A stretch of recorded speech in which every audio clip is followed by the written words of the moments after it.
بسم اللہ الرحمن الرحیم۔ کل بھارت کے آرمی چیف صاحب نے بات کرتے ہوئے پاکستان کو ڈائریکٹ یا انڈائریکٹ جنگ کی دھمکی دی ہے۔ تو اس جنگ کی دھمکی پہ مجھے ہنسی اور رونے کے علاوہ تو کچھ سمجھ نہیں آ رہی۔ اگر فرض کرو وہ پاکستان پہ حملہ کر دیتے ہیں، اور حملہ بھی کس طرح سے کریں گے کہ وہ پہلے اپنے پاس مینوفیکچرڈ کوئی ایسا حملہ بنائیں گے کہ یہ پاکستان کے اندر سے آئے ہوئے دہشت گردوں نے کی ہے، اور اس کی آڑ میں وہ حملہ کریں گے پاکستان پہ۔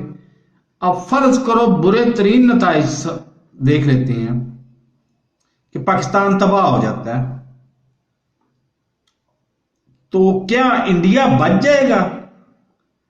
اور دوسری بات، اگر پاکستان تباہ ہو جاتا ہے تو کیا مسلمان ختم ہو جائیں گے؟ اور خدا نخواستہ انڈیا تباہ ہو جاتا ہے تو ہندو تو ڈیفینیٹلی ختم ہو جائیں گے۔ ہندو تو کوئی اور ملک نہیں ہے جہاں پہ ہندوؤں کی گورنمنٹ ہو۔ تو خدا کے لیے ہوش کے ناخن لیں اور جنگ کی باتیں نہ کریں۔ یہ 2022 ہے، یہاں پہ دودھ کا دودھ اور پانی کا پانی اگر آج نہیں ہوتا تو 4 دن بعد، 6 دن بعد، 8 دن، 10 دن بعد آپ کے دودھ کا دودھ، پانی کا پانی ہو جاتا ہے۔ بات ادھر مسائل کو بات چیت کے ذریعے حل کریں۔